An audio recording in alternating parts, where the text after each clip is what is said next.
রাজধানীর বিভিন্ন ফিলিং স্টেশনে প্রতিদিনের মতো মঙ্গলবার সকাল থেকেই ভিড় দেখা যায়। গ্রাহকরা জানান, চাহিদার তুলনায় সরবরাহ কম হওয়ায় লাইনে দীর্ঘ সময় অপেক্ষা করতে হচ্ছে। অনেকে অভিযোগ করেন, বাজারে জ্বালানির কোনো সংকট নেই, তেল নিয়ে সিন্ডিকেটের চেষ্টা করা হচ্ছে।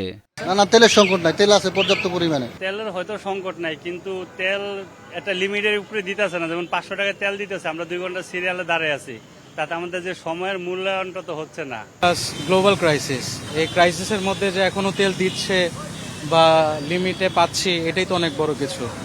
বৈশ্বিক জ্বালানি পরিস্থিতি বিবেচনা করে গ্রাহকদের প্রয়োজনের অতিরিক্ত জ্বালানি তেল না নেয়ার আহ্বান জানান পাম্প সংশ্লিষ্টরা। ভিগো ওয়্যার গার্ড, প্রয়োজন মতো বাঁকানো যায়, অধিক চাপেও ভাঙে না। ভিগো।